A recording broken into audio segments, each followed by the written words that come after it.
Okay, thank you very much for that nice introduction, and hello everyone. So let me just tell you a little about what's happening regarding data science in the NIH, but I'll try and cast it in perhaps a broader context because I understand not all of you are biomedical um, as we go through. But I think on the next slide, what you can see is that a driver, I'm just sort of describing where we've come from and why there's this interest, at least in biomedicine, with big data. So what there is at the NIH an organization called the National Center of Biotechnology Information, which actually provides access to all of the literature, most of the biomedical literature, plus a number of biological databases. This is, someone gave me recently, is a CD-ROM, which was the complete collection of NCBI, which is used by millions of people every day, back in 1993. On the next slide, you could just get a sense of where we are today. They now have 20 petabytes of active storage that is used regularly across all of biomedicine. And someone made a calculation that represents about 400 million four-drawer filing cabinets. So clearly, it's just really to emphasize in our discipline that we've exhibited and seen enormous amounts of digital data and knowledge, for that matter, by virtue of the literature that have appeared in the last 20 years or so. But the question is, where are we in that process, and where are we going? And I think it's very hard to judge that. At the NIH, there are actually 27 institutes and centers geared towards specific diseases, looking at specific organs and so on. And when I asked the directors of all those institutes where we're going, they sort of throw up their hands that I think it's very hard to predict. I actually quite like this book on the next slide there, on slide 4, which describes the second machine age, which is essentially that we're effectively in this new industrial revolution, and we're at the sort of hockey stick inflection point of where we're going to go with this. And the evidence that these folks, these authors, come up with is the idea, is the reasoning that they say this is because the evidence is that a number of things which we actually thought would take much longer are actually here. Self-driving cars, where obviously there's real-time processing of large amounts of sensor data to successfully steer a vehicle. That's here already, even though people thought that would take longer. So, and you can go down this list of examples, which really are sort of ahead of schedule. So this is sort of the motivation for the way we think about data at the NIH and what's happening, and how it's going to impact biomedical research and indeed healthcare. One of the aspects of this, of course, that's quite worrying is on the next slide, and so it's a challenge. Probably don't need to tell you that funding budgets are flat at best. The top left of that graph is really the NIH budget. Well, even though it's $30 billion a year, it's effectively flat, and inflation adjusted dollars is actually declining. At the same time, on the bottom right, and this is just taken from a characterization of biomedical databases, and you can see that this is growing at a very fast rate. So the bottom line is what we're doing doesn't scale, and we need to have new thoughts and new processes for what this means. So our approach to this is really to try and foster the development of an ecosystem that enables biomedical research as it's broadly interpreted. And we see this as a sort of digital enterprise. And the part in italics is really just taken from the NIH mission statement itself. So really what we're doing is sort of extending on that initial mission with the advent of the digital possibilities that exist. So how are we sort of taking advantage of that? And if you're in this business or even thinking of getting in this business, what can it mean to you? What are the opportunities? And that's sort of something I'm going to describe in sort of general terms. So in the next slide, and I guess it's a theme of your meeting, we've actually created a big data to knowledge initiative. We just a couple of weeks ago funded the first round of centers, and I'll say a little more about that in a second. But we put $32 million into this, and this is an ongoing program that's going to go at least until the end of the decade. And at least earmarked for this, subject to available funds, is over $600 million worth of investment in really, I think changing the way we think and we do biomedical research as it becomes far more analytical than it has been before. And we're approaching this in three ways. And I'd say there's elements of the ecosystem, and I think they all need to work in lockstep. I mean, nothing's going to happen unless the community, which is on slide 8 here, is behind all of this. So the Venn diagram just sort of really, in a simplistic way, describes the three components. I'm going to say a little more about each of them. So clearly, all of this has to come from the community. If the community doesn't drive this from the bottom up, then there's just no point in trying to do these things. But clearly that's happening. And there are a number of vibrant organizations that have sort of sprung up to sort of work in this space. One of them is something called the Global Alliance for Genomic Health, which is a very vibrant organization now of a number of comprising a number of organizations and many people. And then the top down is really what we do either at the federal government level or the NIH level within the federal government with regard to policy and process.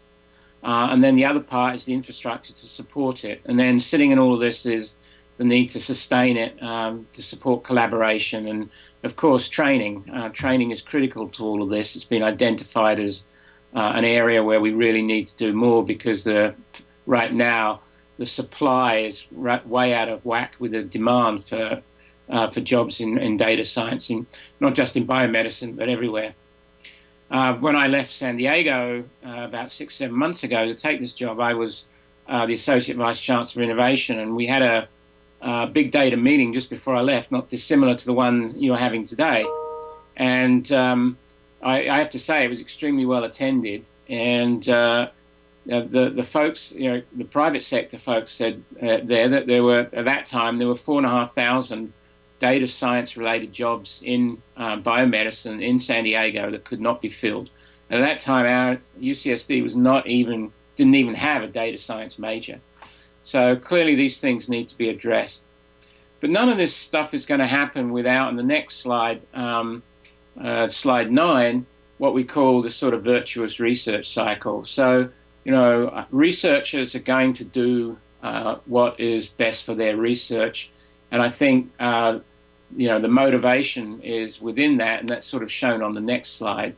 So, and this sort of all came out of workshops we've had, and there's just a link there to a workshop, the most recent one, for how this sort of works. So the drivers are that the researchers are motivated by their own research, but of course they have the need and they produce data and tools, and results come from this.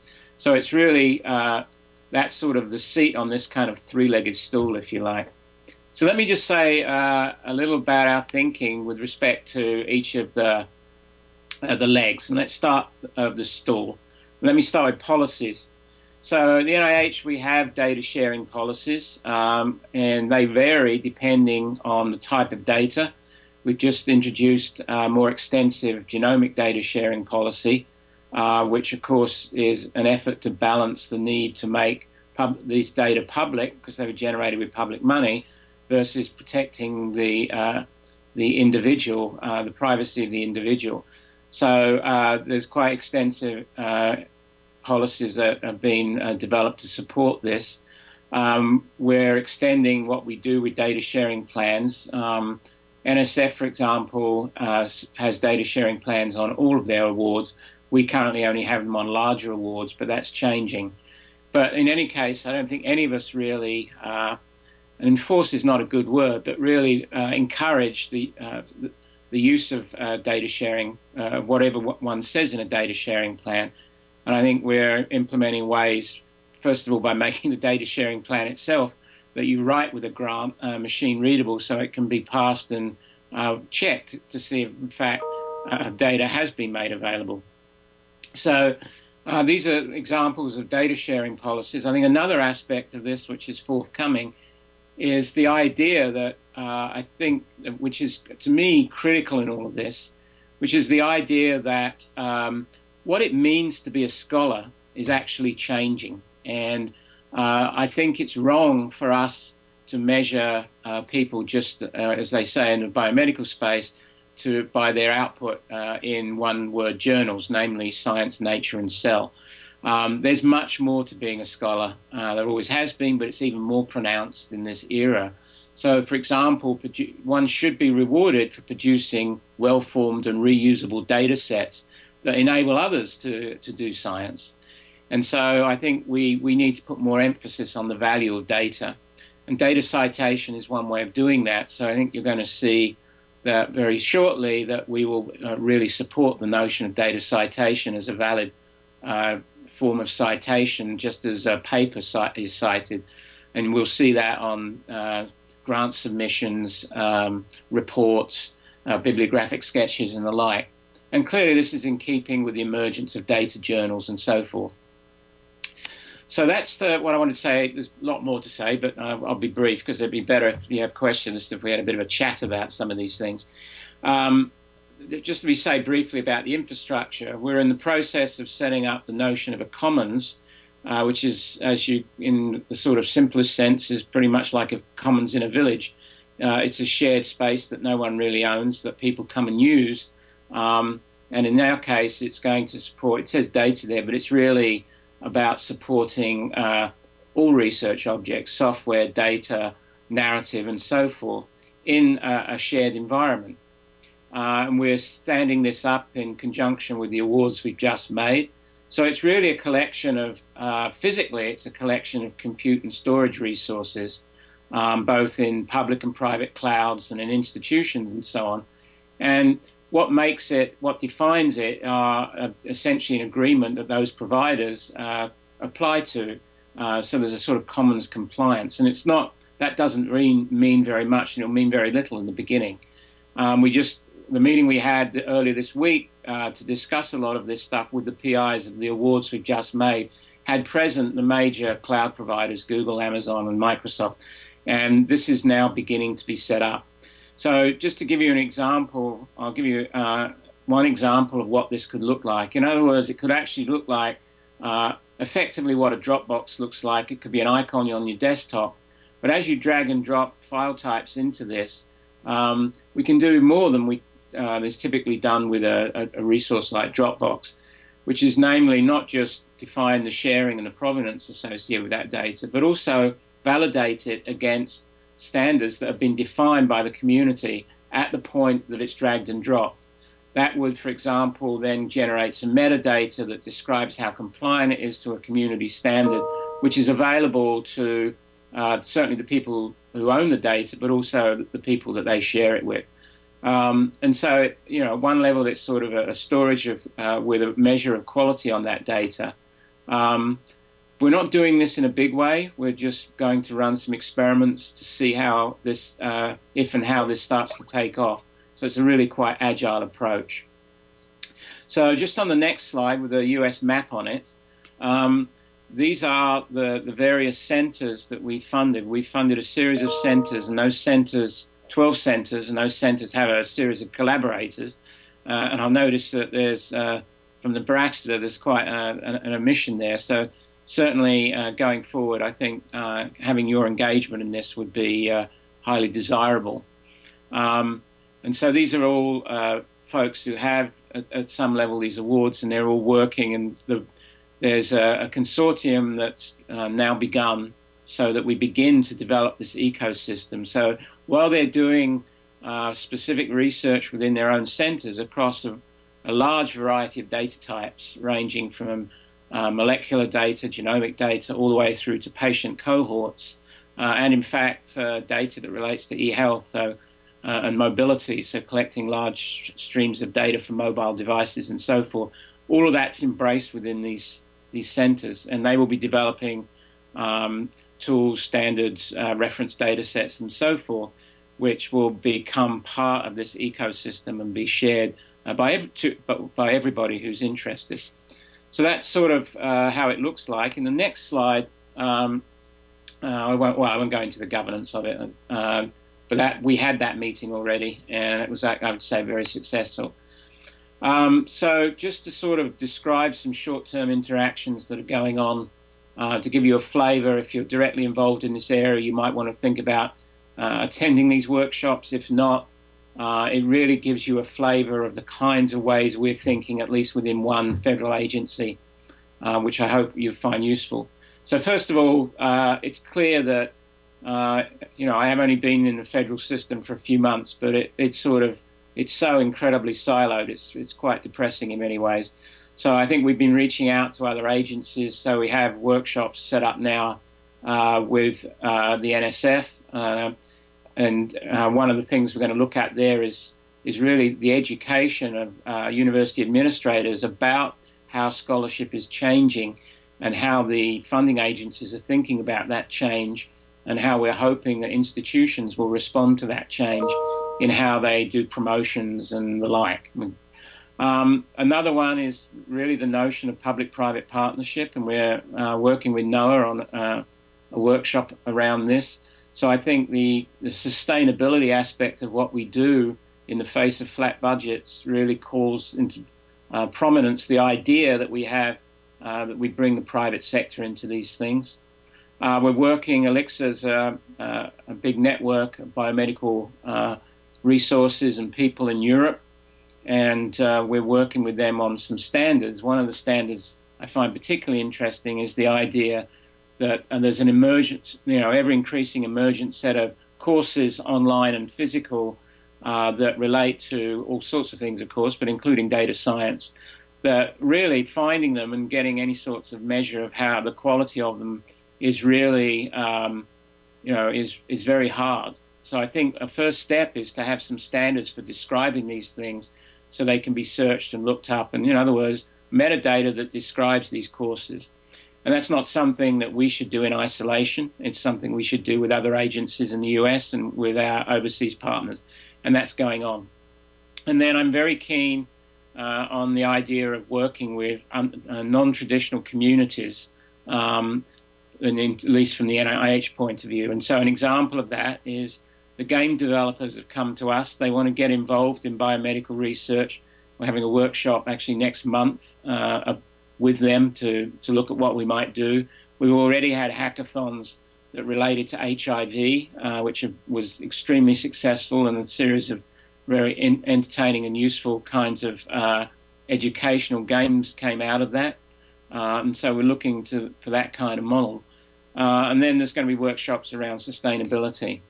So I'm almost done. The next slide really talks about the training. We're setting up a training center, or at least a place where training will be coordinated, both online and physical, around data science activities that relate to the NIH, because that's clearly missing right now.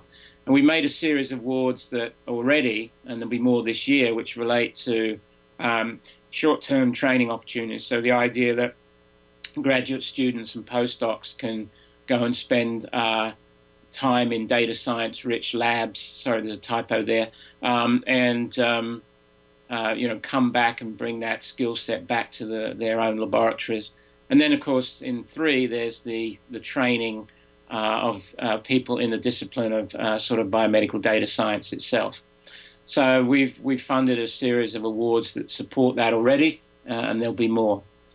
On the next slide, just to say a little that there's grants forthcoming. We're trying to stimulate grants I already mentioned of gamers, but also more so with statisticians, computer scientists, and data scientists in other fields, which that can contribute things to the biomedical data science problems, as well as support for communities. So these awards, some of which there'll be announcements pretty shortly about some of these. So here's just the final, and the next slide, slide 20, there's really a sort of examples of what we're funding. We're also looking for ideas for things to fund.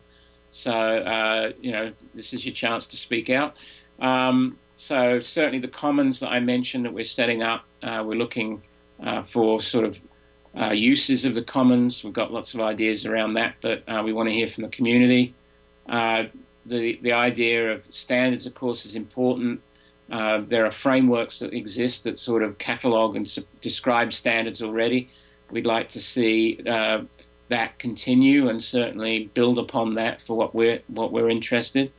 Software, analytical software to support the biomedical enterprise, not at all stages of its life cycle, both in prototyping new software approaches or new algorithms that manifest in software, but also for hardening of existing software so that it becomes much more robust than it would otherwise be the case.